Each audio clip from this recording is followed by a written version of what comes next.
Hello students, welcome to arc reflections IAS. నా పేరు సునంద. ఇవాళ మనం మాట్లాడుకోబోయే టాపిక్ ఏంటి అంటే రైట్ టు ఓట్ అలాగే ఫ్రీడమ్ ఆఫ్ ఓటింగ్. ఈ రెండింటికి మధ్య తేడా ఏంటి అన్నటువంటిది ఇవాళ మనం తెలుసుకుందాం.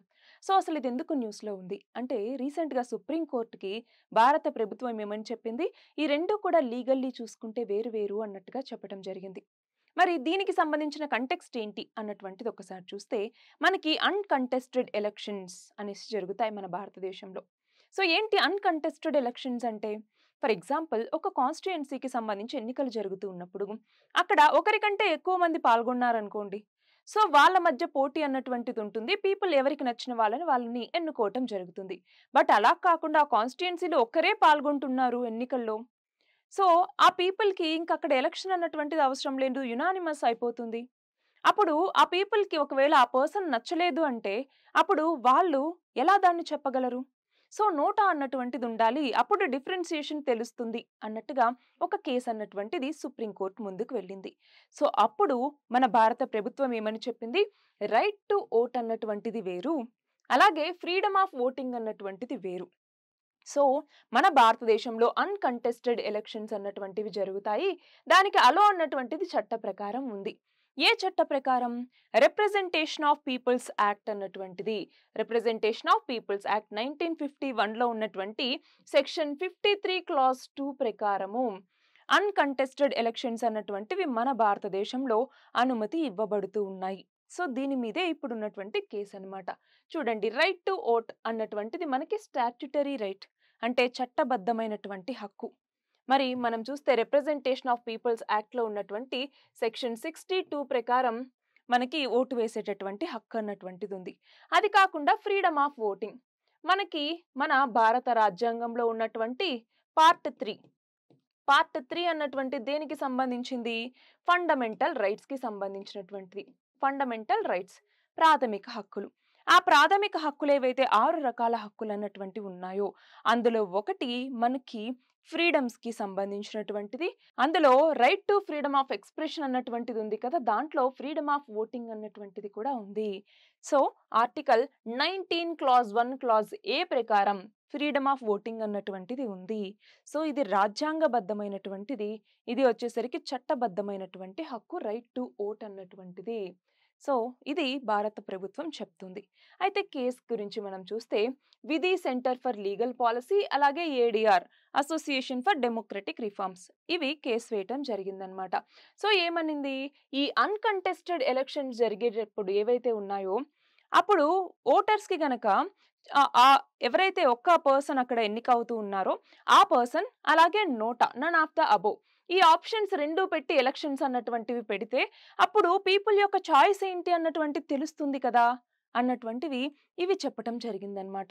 సో, ఇప్పుడు రైట్ టు ఎక్స్‌ప్రెషన్ ఏదైతే ఉందో వాళ్ళకి రైట్ టు ఓట్ ఏదైతే ఉందో ఆ ఫ్రీడమ్‌ని డినే చేస్తూ ఉన్నారు.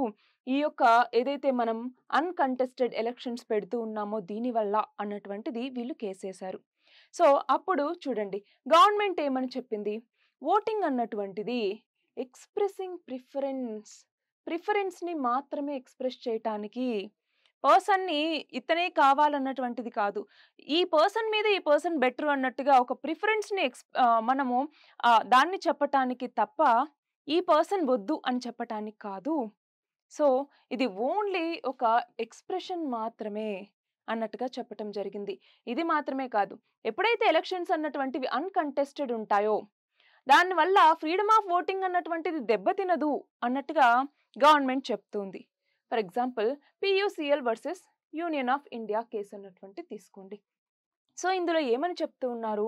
ఓటింగ్ అన్నటువంటిది ఒక ఎక్స్‌ప్రెసివ్ యాక్ట్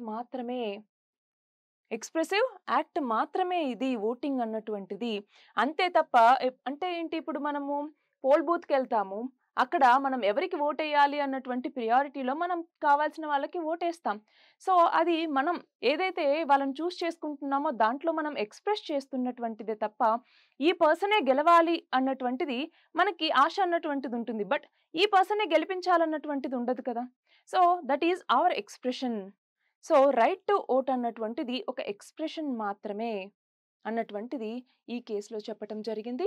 అయితే నోటా అన్నటువంటి దాన్ని ఒక పర్సన్‌గా ట్రీట్ చేయలేము. సో, నోటాకి ఎన్ని మనకి ప్రస్తుతం నోటాని గనక మనం ఒక పర్సన్ లాగా ట్రీట్ చేయాలంటే దానికి కాన్స్టిట్యూషనల్ అమెండ్మెంట్స్ అన్నటువంటివి కావాలి. సో, ఒక పర్సన్ లాగా నోటాని ట్రీట్ చేయలేం. సో, ఎన్ని ఓట్స్ వచ్చినా కూడా ఆ పర్సనే గెలుస్తారు. అలాంటప్పుడు ఎందుకని మళ్ళీ నోటాని పెట్టి ఇంకొక ఎలక్షన్ అన్నటువంటిది నిర్వహించాలి? అది ఎలక్షన్ కమిషన్ చెప్తున్నటువంటి మాట. సో, ఎలక్షన్ కమిషన్ కూడా సెంటర్ వ్యూనే అంగీకరిస్తూ ఉందన్నమాట. ఏమని చెప్తోంది? నోటాని కంటెస్టింగ్ క్యాండిడేట్‌గా తీసుకోలేము. అలా తీసుకోవాలంటే లెజిస్లేటివ్ అమెండ్మెంట్స్ కావాల్సొస్తుంది. సో, ఒక పర్సన్ ఉన్నప్పుడు అంటే అన్‌కంటెస్టెడ్ ఎలక్షన్ అన్నటువంటిది ఉన్నప్పుడు నోటాని పెట్టి మళ్ళీ గనక ఎలక్షన్స్ చేసినా నోటా యొక్క ఓట్లని కన్సిడర్ చేయరు కాబట్టి మళ్ళీ అక్కడ ఎలక్షన్ చేయటం అన్నటువంటిది waste of energy, waste of money, అలాగే ఎవరైతే అక్కడ ఫోర్సెస్‌ని వాడతామో వాళ్ళందరికీ కూడా టైం వేస్ట్ అన్నట్టు అవుతుంది అన్నటువంటిది ఇక్కడ ఎలక్షన్ కమిషన్ కూడా చెప్తుందన్నమాట. సో, ఎలక్షన్ కమిషన్ గురించి మనకు ఆల్రెడీ తెలుసు. మన భారతదేశంలో ఉండేటటువంటి ఒక ఇండిపెండెంట్ కాన్స్టిట్యూషనల్ బాడీ ఇది. మనకి భారత రాజ్యాంగంలో ఉన్నటువంటి 324వ అధికరణ కింద మన భారతదేశంలో ఫ్రీ అండ్ ఫెయిర్ ఎలక్షన్స్ నిర్వహించడానికి ఎలక్షన్ కమిషన్‌కి అధికారాలు ఇవ్వటం జరిగింది. మరి ఇక్కడ మనం చూస్తే ఎన్నికలకు సంబంధించిన సూపరింటెండెంట్స్, డైరెక్షన్ అలాగే కంట్రోల్ ఇవన్నీ కూడా ఎలక్షన్ కమిషన్ చేతిలో ఉంటాయి. ఎవరెవరికి ఇది ఎన్నికలు నిర్వహిస్తుంది? లోక్‌సభ, రాజ్యసభ, లెజిస్లేచర్స్ ఏవైతే స్టేట్ లెజిస్లేచర్స్ ఉంటాయో అవి, ప్రెసిడెంట్, వైస్ ప్రెసిడెంట్ వీళ్ళందరికీ కూడా ఎన్నికలు నిర్వహించేటటువంటి బాడీ ఏది? ఎలక్షన్ కమిషన్ అన్నటువంటిది. సో, ఎలక్షన్ కమిషన్‌కి సంబంధించి మిగతా డీటెయిల్స్ కూడా. సో, ఎవరెవరు ఉంటారు? అంటే ఎంతమంది సభ్యులు ఉంటారు? వాళ్ళని ఎవరు ఎన్నిక చేస్తారు? దానికోసం కమిటీస్ ఏంటి? సో, ఇవన్నీ వివాదంలోనే ఉన్నాయి కదా! అది మాత్రమే కాదు ఎస్ఐఆర్ స్పెషల్ ఇంటెన్సివ్ రివిజన్ అన్నటువంటిది మళ్ళీ సెకండ్ ఫేజ్ అన్నటువంటిది స్టార్ట్ అయింది. సో, ఇది కూడా న్యూస్‌లో ఉంది. దానన్నిటికి సంబంధించి మళ్ళీ డీటెయిల్స్ అన్నటువంటివి క్లియర్‌గా తెలుసుకోవాలి. అయితే ఇక్కడ చూడండి, లోకల్ బాడీ ఎలక్షన్స్ నిర్వహించేది మనకి సెంట్రల్ ఎలక్షన్ కమిషనా? అంటే కాదు.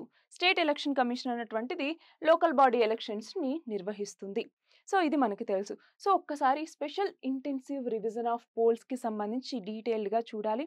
ఆల్రెడీ బీహార్‌లో ఇప్పుడు ఏదైతే ఫస్ట్ ఫేజ్ ఆఫ్ ఎలక్షన్స్ బీహార్‌లో ఫినిష్ అయ్యాయో, దానికి ముందు ఈ స్పెషల్ ఇంటెన్సివ్ రివిజన్ అన్నటువంటిది బీహార్‌లో ఎలక్షన్ కమిషన్ చేపట్టింది.